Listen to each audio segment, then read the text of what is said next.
Ya, Anda masih menyaksikan Market Review bersama saya, Prasetyo Wibowo. Dan berikut ini kami sampaikan data kembali terkait dengan 5 stimulus ekonomi yang sudah digelontorkan oleh pemerintah untuk bisa mendorong lagi daya beli masyarakat menjadi daya ungkit juga untuk pertumbuhan ekonomi Indonesia di tahun 2025. Ini dia, ada diskon tarif transportasi, kemudian diskon tarif jalan tol, penebalan bantuan sosial, bantuan subsidi upah, kemudian juga ada perpanjangan diskon iuran jaminan kecelakaan kerja yang sudah diberikan dengan periode Juni sampai dengan Juli 2025 ini. Dan selanjutnya, bagaimana dengan aktivitas ataupun pergerakan wisatawan Nusantara? Ini yang bisa kita cermati bersama karena ini akan menjadi fokus pemerintah untuk menjadi daya ungkit ya, daya beli, mendorong perekonomian di daerah juga. Ini dia pergerakan wisata kita, Januari sampai dengan Mei 2024 tercatat sekitar 438 perjalanan, namun kita lihat Januari Mei 2025 sudah meningkat lagi, ada pertumbuhan sekitar 16,13% menjadi 508,66 perjalanan untuk wisatawan Nusantara. Baik, kita lanjutkan kembali perbincangan bersama dengan Pak Ebenezer, kemudian juga Mas Nailul Huda. Baik, dengan beberapa data tadi yang sudah disampaikan Pak Heben, lantas seberapa besar sih potensi bahwa pariwisata ini bisa menjadi daya ungkit juga untuk perekonomian tadi seperti Anda katakan di daerah, kemudian kolaborasi pun sudah dilakukan dengan berbagai pihak ya, pusat perbelanjaan, e-commerce dan lain-lain begitu, Pak Heben. Ya, sebetulnya kalau kita betul-betul bisa informasikan kolaborasi ini lebih awal, Ya, itu akan bisa meningkatkan banyak sekali transaksi-transaksi yang terjadi. Misalnya kita sudah bisa berikan misalnya untuk paket di Nataru sekarang bulan Agustus ini misalnya kita bisa katakan kalau Anda beli paket ke Jakarta, Anda akan mendapatkan diskon diskon di tempat ini. Nah, mereka akan melakukan transaksi itu, jika daya ungkitnya itu akan cukup lebih signifikan. oke. Pemerintah sudah menetapkan bahwa di tahun 2025 ini target untuk perjalanan wisatawan Nusantara itu kurang lebih satu miliar 8 ya 1,08 miliar perjalanan wisatawan. Dan ini kalau kita lihat dengan kondisi Indonesia yang umumnya wisatawan itu selalu membawa oleh-oleh dan sebagainya, ini kita bisa, tapi targetnya perlu dilihat nih, apakah misalnya UMKM-nya kita lihat nih, bagaimana nih UMKM ini kita berdayakan, kita pakai untuk sebagai daya ungkit tersebut. Nah ini kembali, kita perlu duduk satu meja untuk menargetkan bukan hanya 3 atau 4 bulan ke depan. Sekarang ini lebih ke misalnya tahun 2025 untuk Februari nanti atau Maret, di mana nanti ada masa Lebaran di situ, itu juga Oke. memerlukan satu kolaborasi tertentu. Ya. Nah, jangan lupa juga dengan wisatawan yang dari wisatawan asing, mereka juga perlu dilihat apa Oke. sih yang menjadi minat dari wisatawan asing, terutama kerajinan tangan dan sebagainya. Itu juga kita bisa lihat sekarang kunjungan wisatawan asing ke Indonesia yang terbesar itu dari Malaysia. Nah, Hmm. Malaysia ini karakternya sama dengan Indonesia.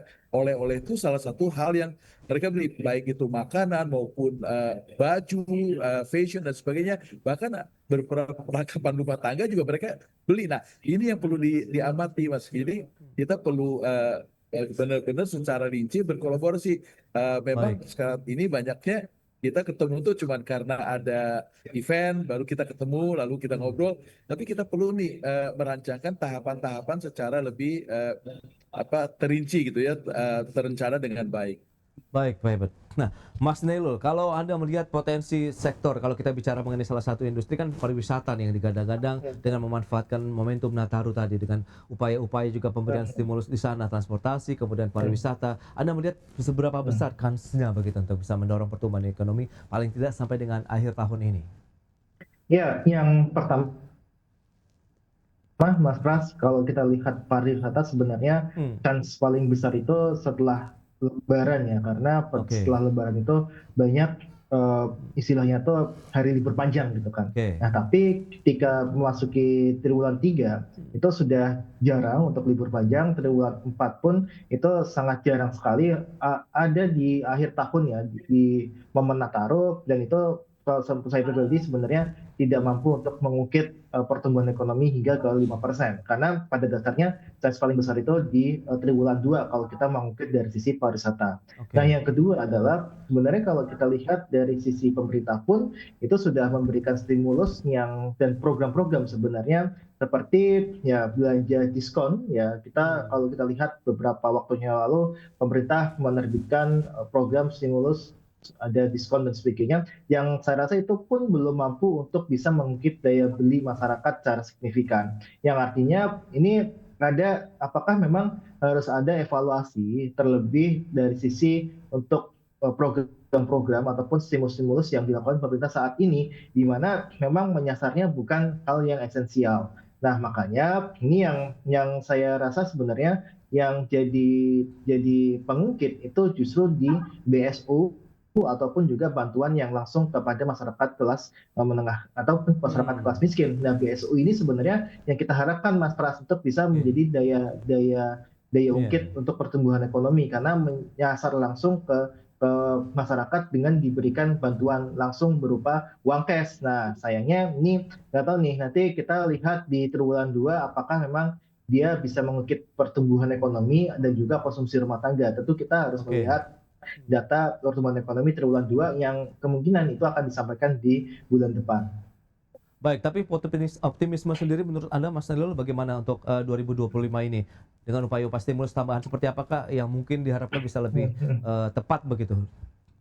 Ya, kalau saya rasa sebenarnya kita berusaha untuk objektif melihat datanya, Mas Pras. Kita tidak ingin menggaungkan bahwa optimisme ini optimisme semu gitu kan, bahwa beberapa leading indikator kita masih berada di bawah sisi optimisme. Artinya kita masih pesimis dengan perbaikan ekonomi di sepanjang tahun 2025. Kita masih melihat PHK naik, kemudian juga dari Purchasing Manager Index kita yang berada di bawah angka 50 yang pada akhirnya kita bersimpulan ini tidak akan bisa mencapai ke angka 5,2%. 5,0% pun cukup berat. Yang kita lihat adalah sebenarnya pemerintah bisa loh untuk mengungkit pertumbuhan ekonomi yang lebih cepat dengan apa? Dengan belanja dari pemerintah, belanja negara ini harus digenjot dan memang biasanya di triwulan 3 sama triwulan 4 itu akan banyak nih belanja pemerintah.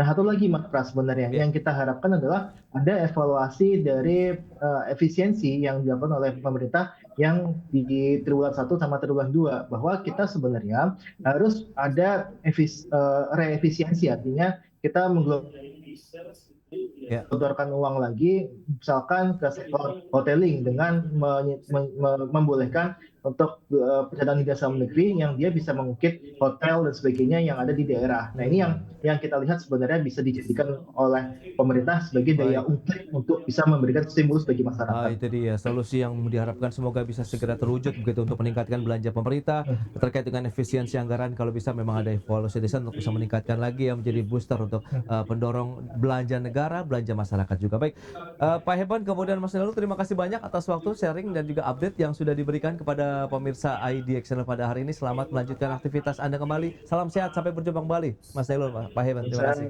Terima kasih sama-sama. Baik pemirsa, 1 jam sudah saya menemani Anda dalam Market Review dan perbaharui terus informasi Anda hanya di IDX Channel, your trustworthy and comprehensive investment reference. Karena urusan masa depan harus di depan, aku investor saham. Saya Prasetyo Wibowo beserta seluruh kerabat kerja yang bertugas pamit undur diri. Terima kasih dan sampai jumpa.